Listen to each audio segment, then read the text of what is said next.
Hello दोस्तों, तो चलिए आज का वीडियो स्टार्ट करते हैं। उससे पहले आपसे रिक्वेस्ट है कि अगर अभी तक आपने चैनल को सब्सक्राइब नहीं किया है तो प्लीज़ चैनल को सब्सक्राइब कर लीजिए और वीडियोस को भी ज़्यादा से ज़्यादा लाइक और शेयर करिए। पिछले वीडियो में हमने क्वेश्चन नंबर 55 तक डिस्कस कर लिया था। 56 देख लेते हैं। इसमें हमसे पूछा गया है, राज्यसभा के सदस्यों का चुनाव किसके द्वारा किया जाता है। The member of Rajya Sabha are elected by, 4 option दिए गए हैं आपके पास।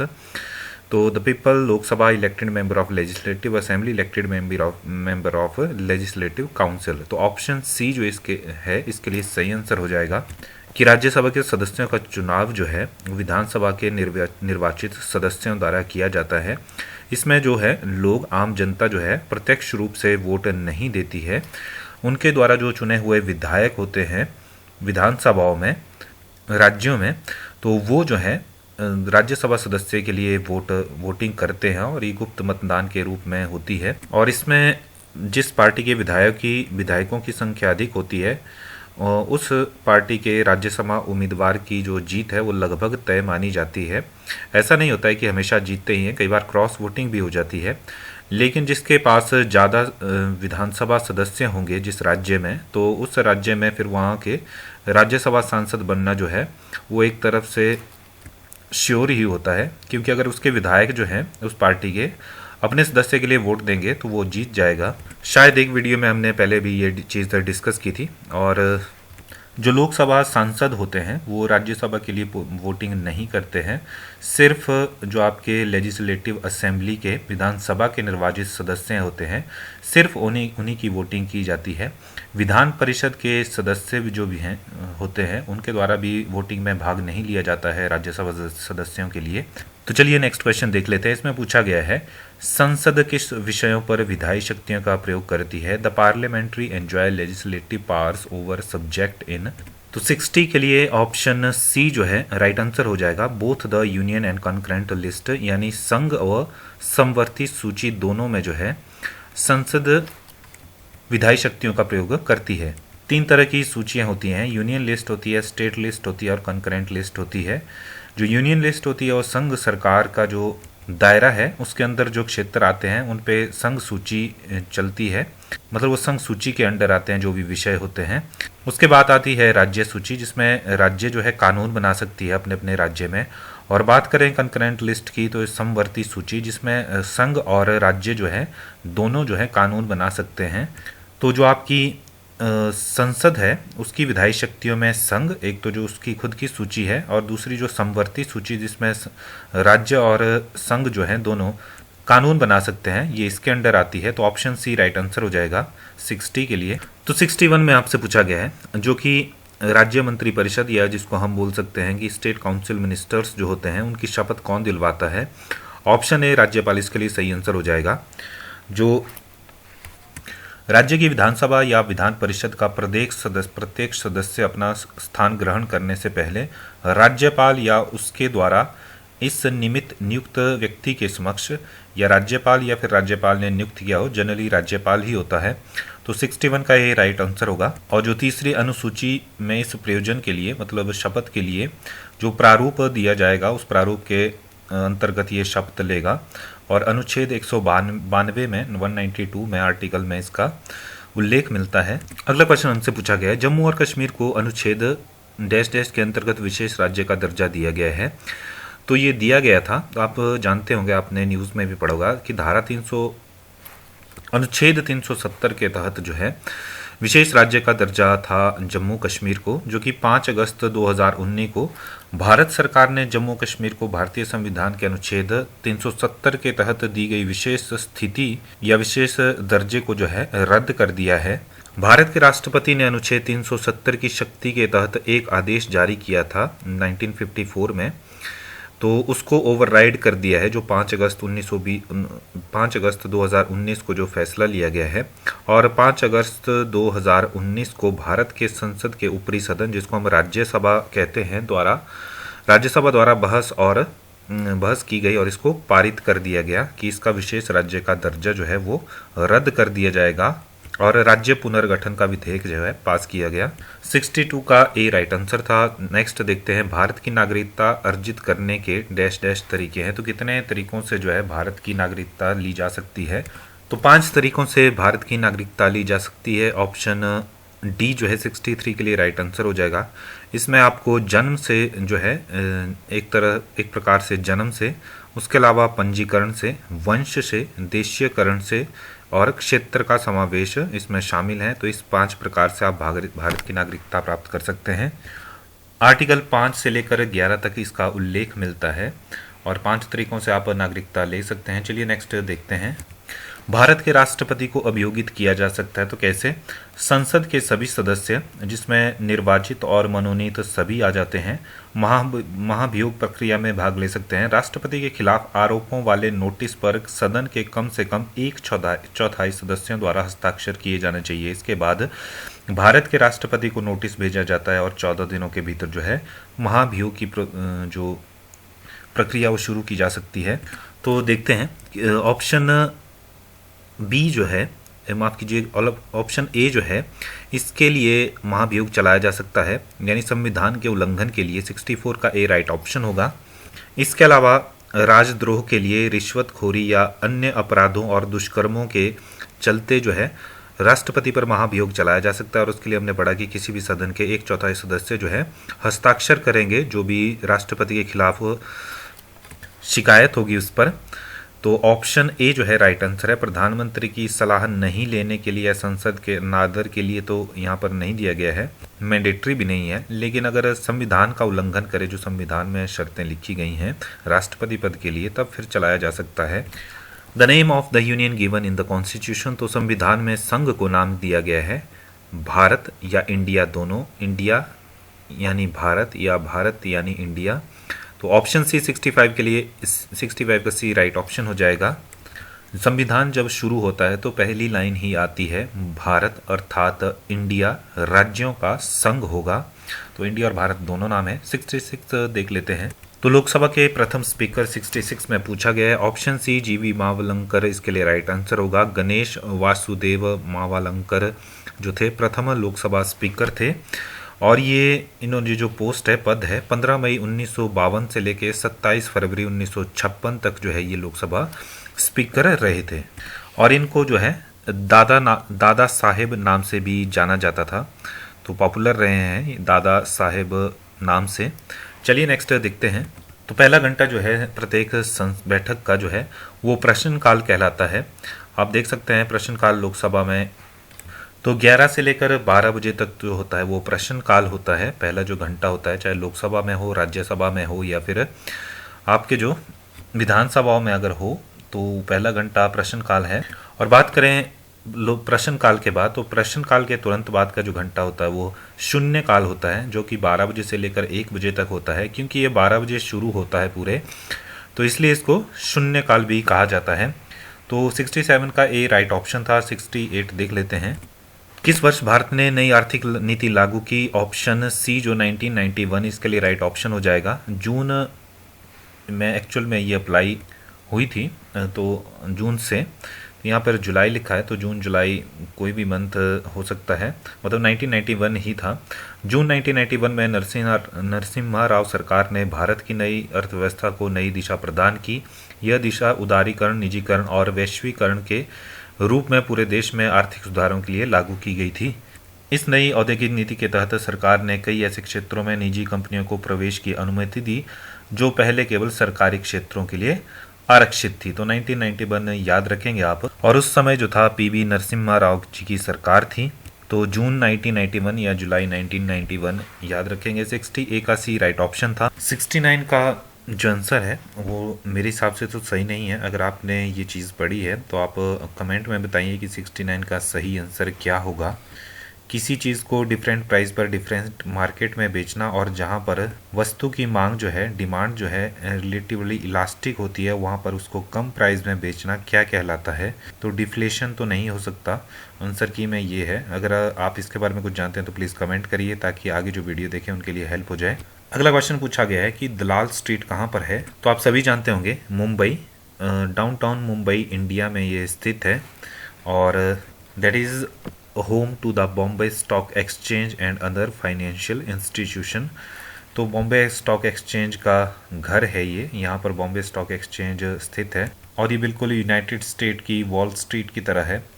तो दलाल पथ या दलाल स्ट्रीट जो है मुंबई में स्थित है। 70 का डी राइट ऑप्शन हो जाएगा। अगला क्वेश्चन पूछा गया है, भारत में स्थापित प्रथम बैंक था या थी। तो भारत में सबसे पहला बैंक जो था वो कब स्थापित किया गया, 4 ऑप्शन दिए गए, इनमें से आपको बताना है। तो ऑप्शन सी जो है बैंक ऑफ हिंदुस्तान इसके लिए राइट ऑप्शन हो जाएगा। बात करें बैंक ऑफ हिंदुस्तान की, तो ये साल 1770 में खोला गया था, यानी 1770 में। तो 1770 में ये बैंक जो था पहली बार खोला गया था, और जब भारत में बैंकिंग व्यवस्था की नींव पड़ी थी और वित्तीय क्षेत्र में एक बड़ा बदलाव आया था, तो यही वर्ष था 1770। 1770 में ये खुला था और कुछ सालों बाद ही इसको बंद करना पड़ा, और 1832 में ये बंद हो गया था। इसके बाद जनरल बैंक ऑफ इंडिया के नाम से 1786 में एक बैंक खुला था, जो कि 1791 तक ही चल पाया था। हालांकि इस दौरान भारत को अन्य बैंक मिल गए थे, जिसमें bank of Bengal, bank of Bombay, bank of Madras आदि शामिल थे। और बात करें कि स्टेट बैंक ऑफ इंडिया क्या बना, तो हमने जो 3 बैंकों की बात की, आज़ादी से पहले खुले बैंक जिसमें bank of Bengal, bank of Bombay और बैंक ऑफ मद्रास जो था, इन तीनों को प्रेसिडेंशियल बैंक कहा जाता था। हालांकि साल 1921 में इन बैंकों का विलय कर दिया गया और इन तीनों को मिलाकर इंपीरियल बैंक ऑफ इंडिया नाम का एक बैंक बनाया गया। आज़ादी के बाद 1955 में इंपीरियल बैंक ऑफ इंडिया का राष्ट्रीयकरण किया गया और इसे स्टेट बैंक ऑफ इंडिया यानी एसबीआई के नाम से जाना जाने लगा। चलिए आगे बढ़ते हैं। अगला क्वेश्चन 71 का सी राइट ऑप्शन था। ऑप्शन ए जो है 72 के लिए, which of the following refers to mixed economy. तो मिक्स्ड इकोनॉमी का मतलब होता है existence of both public and private sector, जहां पर दोनों होते हैं।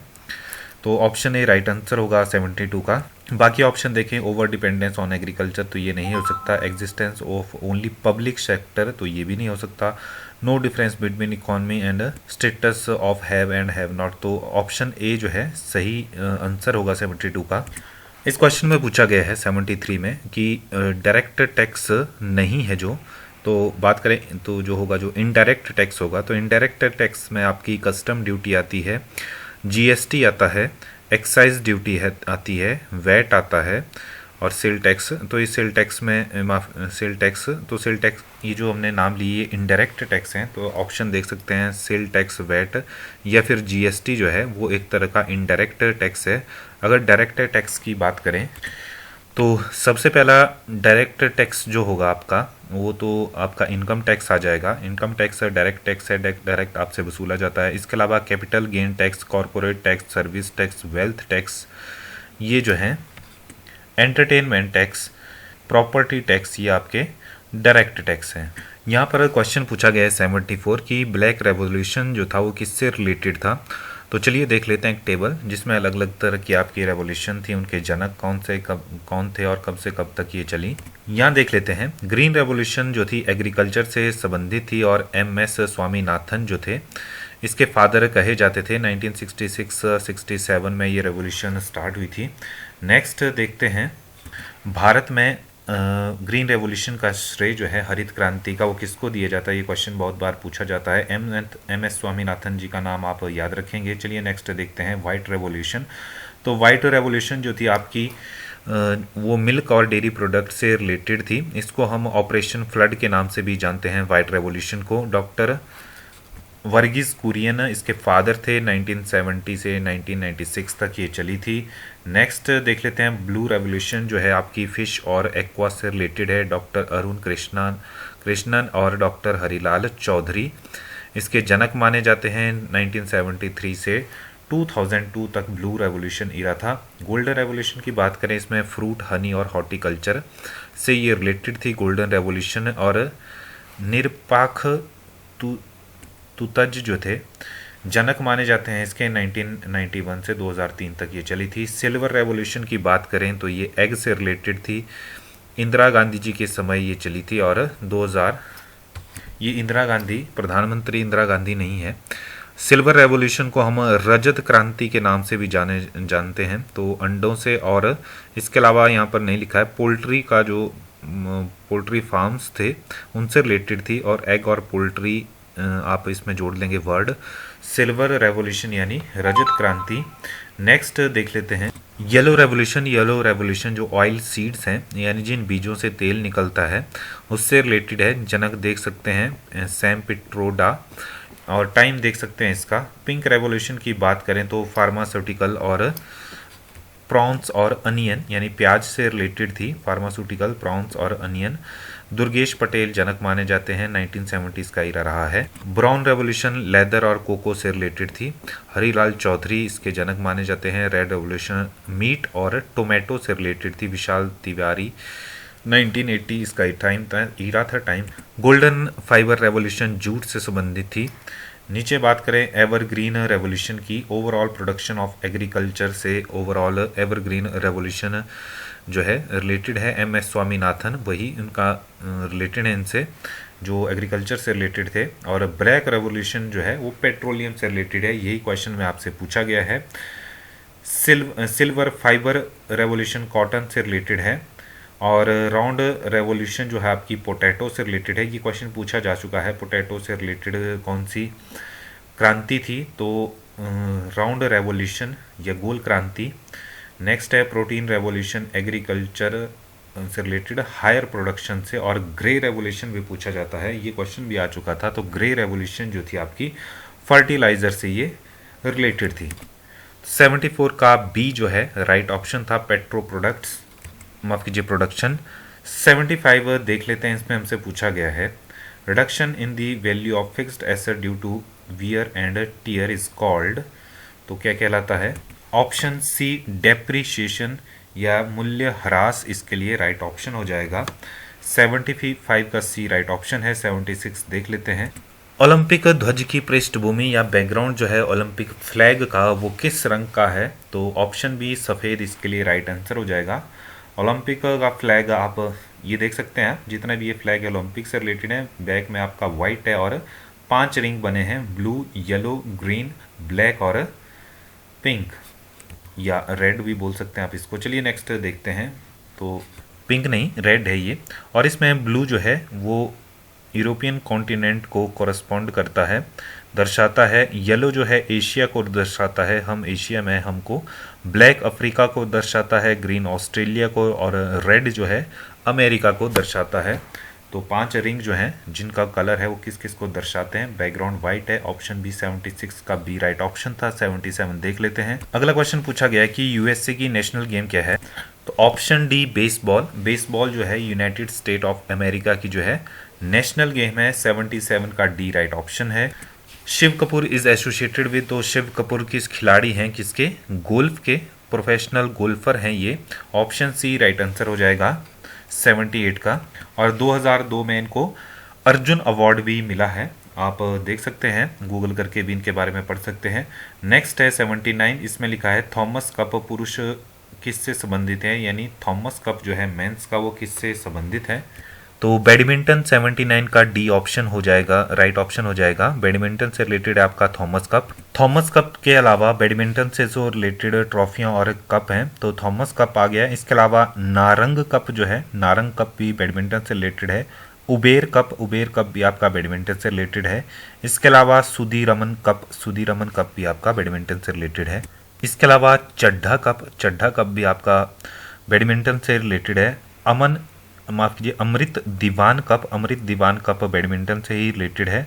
और रहमतुल्लाह कप भी आपका बैडमिंटन से रिलेटेड है। और खिलाड़ियों की बात करें तो साइना नेहवाल होगी, PV सिंधु हो गई, ये जो है भारत की प्रसिद्ध बैडमिंटन खिलाड़ी हैं। पुरुषों की बात करें तो सात्विक साईराज रंगी रेड्डी जो हैं, सात्विक साईराज रंकी केड्डी जो हैं, इन्होंने सबसे तेज रफ्तार की स्मैश मारी है और गिनीज बुक में वर्ल्ड रिकॉर्ड बनाया है। 565 किलोमीटर प्रति घंटा की स्पीड से इनकी स्मैश थी और ये गिनीज बुक में इनका रिकॉर्ड भी है 2023 में।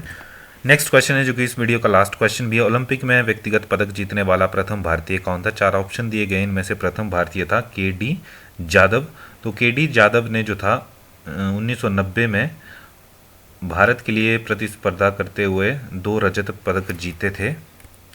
और इनका पूरा नाम खाशाबा दादा साहेब जादव है। KD खाशाबा डी से दादा साहेब और जादव। और ये स्वतंत्र भारत में प्रथम व्यक्तिगत पदक जीतने वाले, ओलंपिक में व्यक्तिगत पदक जीतने वाले पहले एथलीट थे। मैं शायद 1990 बोल गया। बेस्ट तो ये किस के लिए, फ्री स्टाइल रेसलिंग के लिए। He was an Indian free style wrestler best known for winning bronze medal at the 1952 summer Olympics जो हुई थी 1952 में, इसमें इन्होंने पदक जीता था। यहाँ पर इनके बारे में थोड़ा सा आप पढ़ सकते हैं, के डी जादव जी के बारे में और कब कब इन्होंने मेडल जीता था। ये इनकी पिक्चर है। तो चलिए आज के वीडियो में इतना ही। वीडियो आपको अच्छा लगता है तो लाइक शेयर करते रहिए और चैनल को भी ज़रूर सब्सक्राइब करिए। धन्यवाद।